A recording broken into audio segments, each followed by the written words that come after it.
എങ്ങും ശൂന്യത. തണലും കുളിർമയും നഷ്ടപ്പെട്ട് പൊരിവെയിലിൽ നിൽക്കുകയാണ് ഞാൻ.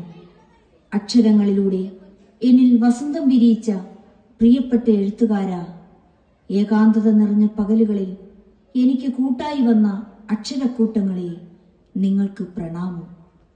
ശൂന്യമായ മനസ്സുമായി ശൂന്യതയിലേക്ക് മിഴിനീട്ടിയിരിക്കുമ്പോൾ അറിയാത്ത ലോകത്തു നിന്നൊരു കുളിർത്തന്നൽ മഞ്ഞുപാളികളിൽ തട്ടിത്തെറിച്ച് എന്നിലേക്ക് ഒഴുകിയെത്തുന്നത് പോലെ.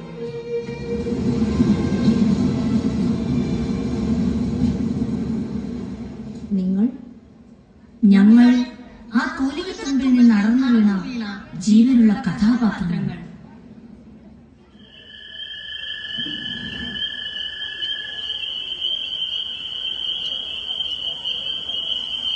അപ്പുണ്ണി,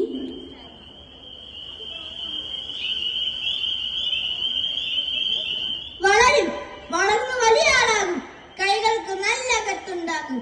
അന്ന് ആരെയും ഭയപ്പെടേണ്ടതില്ല.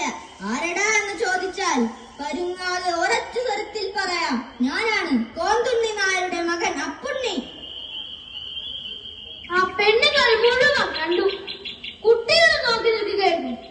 കഴുത്തിന് പിടിച്ച് പുറത്തു. മാനക്കേട്. കാശില്ലെങ്കിലും അച്ഛൻ ആളായിരുന്നു. നേരിട്ട് നിന്ന് കയർക്കാൻ ഒരാളും ധൈര്യപ്പെട്ടില്ല. മരിച്ച പിന്നെ മാനക്കേടില്ല. ആരും ആട്ടുകയുമില്ല, ശകാരിക്കുകയുമില്ല. ആകാശത്തിനപ്പുറത്തേക്ക്, സ്വർഗലോകത്തിലേക്ക് ദൈവം പൊക്കിയെടുത്ത് കൊണ്ടുപോകും. സ്വർഗത്തിൽ പഴയ നാലുകെട്ടുകളും.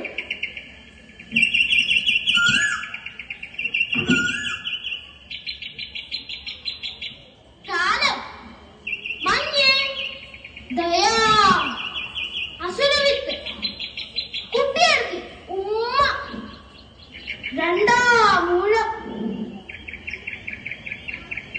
മഹാസാഗരം.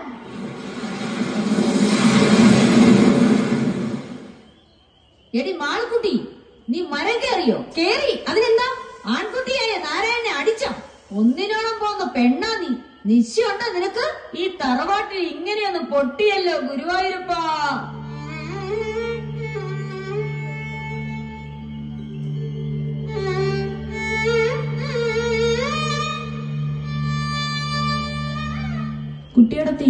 കുട്ടിയടത്തി കരയുവാണോ? വല്യമ്മ ഒരുപാട് അടിച്ചോ? വല്ലാതെ വേദനിച്ചോ? ഇല്ല. പിന്നെ എന്തിനാ കരയുന്നത്? കുട്ടിയടത്തി കരയുമല്ല. കുട്ടിയടത്തീനെ ഇവിടെ ആർക്കും ഇഷ്ടമല്ല.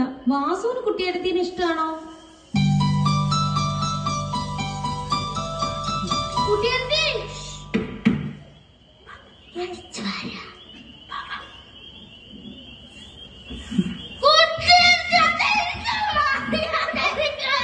നിന്റെ മാങ്ങയാണോ?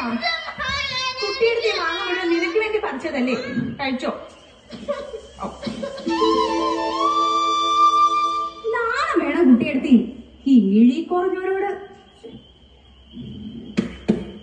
തറവാട് കെടുത്ത് ഒന്നുകിൽ നീ തന്നാവണം, അല്ലെങ്കിൽ ചാവണം. മൂദേവി.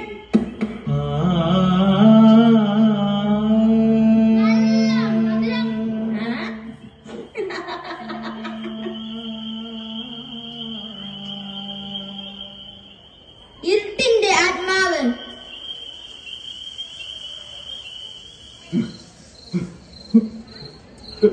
കുട്ടിയേട്ടാ,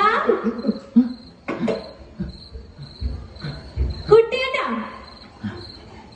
എന്താ കുട്ടിയേട്ടാ നോക്കണേ? എന്താ മിറ്റത്ത് നിക്കണത്? കുട്ടിയേട്ടൻ പുറത്തിറങ്ങി നടക്കണ്ടാട്ടോ.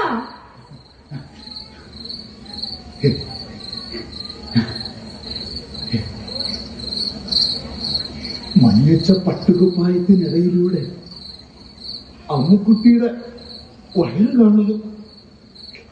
എങ്ങനാ മുട്ടുമ്പില് തോല് പോയേ? എന്തിനാ നല്ല തല്ല് കിട്ടിയേ? എന്താ ആലോചിക്കണേ? സാരല്ല, കുട്ടിയുടെ സുഖേടൊക്കെ മാറും. അച്ഛനാര് പറയണത് അനുസരിക്കണോ കേട്ടോ.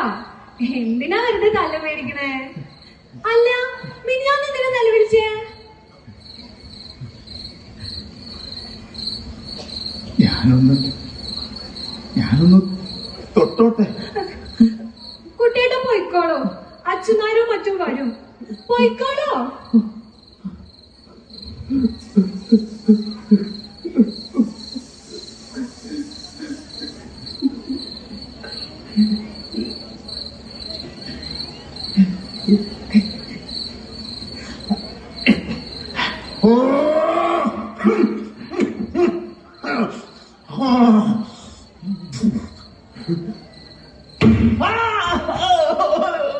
ഇനി ചെയ്യോ? മറക്കിരിക്കണമെങ്കിൽ വിളിക്കണമെന്ന് എത്ര പ്രാവശ്യം ഞാൻ നിന്നോട് പറയണു? എന്താടാ നീ എന്നെ നോക്കി നിന്റെ ഭ്രാന്ത് ഞാൻ മാറ്റും.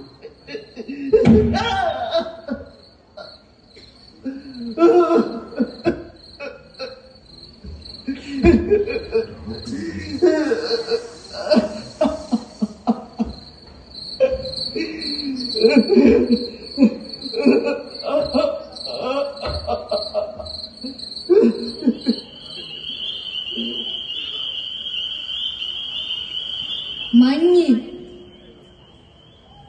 ടീച്ചർജി, ഞാൻ ഒരു തമാശ പറയട്ടെ. എനിക്ക് നിങ്ങളെ ഇഷ്ടമാണ്. കാരണമൊന്നുമില്ല. വഴിയിൽ തടഞ്ഞു നിർത്തില്ല, പ്രേമലേഖനം എഴുതില്ല, ഒന്നും ചെയ്യില്ല. ഒരു ബന്ധവും സങ്കല്പിക്കാതെ വെറുതെ എനിക്ക് നിങ്ങളെ ഇഷ്ടമാണ്.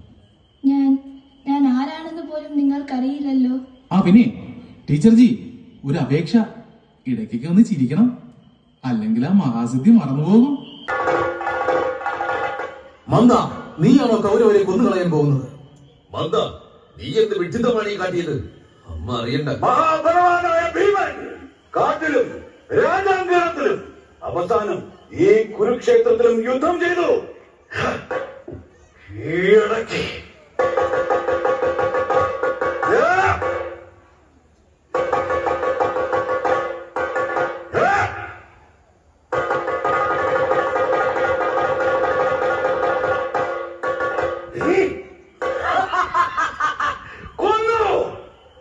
മനുഷ്യനായ എന്റെ മാത്രം കരുത്തല്ല, എന്നെ മഹാബലവാനാക്കിയ എന്റെ ഗർജനങ്ങൾക്ക് ആരോ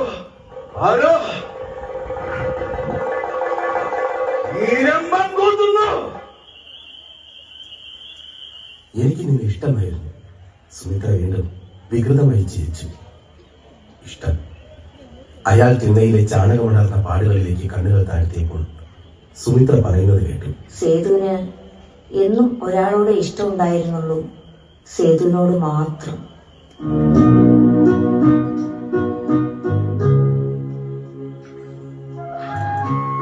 കഥയുടെ മഹാസാഗരനെ പ്രണാമം. അങ്ങേക്ക് ഞങ്ങളുടെ പ്രാർത്ഥന. ഞാൻ മാത്രമല്ല, അങ്ങയുടെ കഥാപാത്രങ്ങളൊക്കെ. അങ്ങ് ആരാണെന്ന് ഒരു ഔപചാരികതയോടെ ചോദിച്ചാ എന്തു പറയും? ഒരു സന്ദർശനം, തീർത്ഥാടനം.